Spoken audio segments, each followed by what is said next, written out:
Howdy folks, you're watching Deuce and Guns, and today we're going to repair and fix and hopefully get up to speed my Drill Master cutoff saw. It's a benchtop cutoff saw that is necessary to form 223 or 556 brass. It's the first step to trim that off at the right length to make 300 blackout brass from. Because this is kind of hard to find and expensive. Oh, drop that one.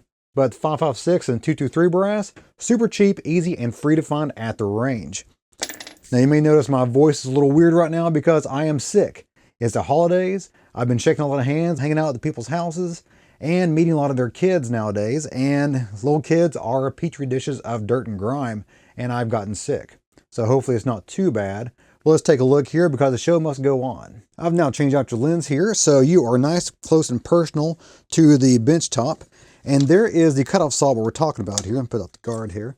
There's a cutoff saw we're talking about right there. You can grab this at Harbor Freight. Now this is available on Amazon as well. Don't buy it from Amazon because it is twice the price. Go to Harbor Freight, grab yourself a coupon for 20% off, and get this for like $28, $30, something like that. And it is exactly what you need for this operation. Also what you need is, I'm not going to take it out because I got it perfectly aligned here, is a Squirrel Daddy. There we go. Put up the guard so it looks exactly like what you see in the picture. But it's a Squirrel Daddy length gauge made for a 300 blackout. I will put a link for that. That is found on Amazon for a great price. It's like 30 bucks or something like that. You cannot make one for cheaper than that. So just go and buy it from them. It is a beautiful tool. They have an upgraded version of it that's much better than what I've got. I've got one of their earlier prototypes, I believe. But let me show you the problem right now, and that is the fact that I have plumb wore out the saw blade. That saw blade right there, that's what it is. And just has a little cover that snaps over it. And that is plumb wore out. Let me demonstrate. First of all, how Squirrel Daddy works is that it has a length, basically, you butt the case up against the back here, and when you saw that off, you set up to where it saws off the exact amount that you need to form 300 blackout brass. Let me demonstrate with my old saw here because you'll see the struggle that I have recently.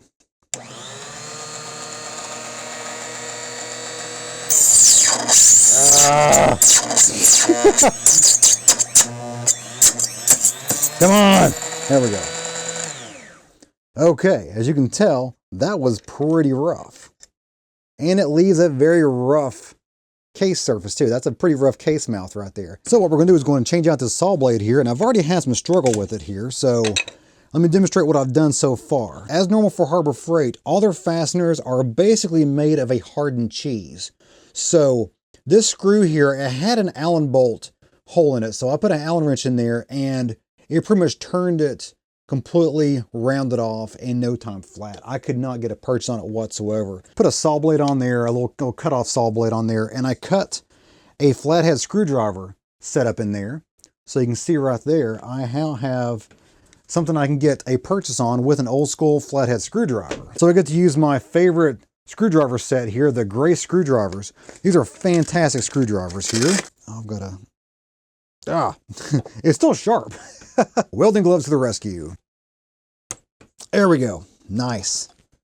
I did find these extra blades off Amazon. They were super cheap. I can't remember how much they were, but they're super cheap, and I will put a link in the description below the video for that. You plugged in, now you're going to see how this is supposed to work. There we go. Perfect. Move that forward. You hold it back to that stop. Beautiful.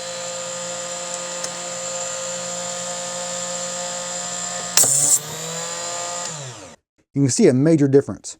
Major difference between those two pieces of brass. So that was a super easy, cheap, and simple repair.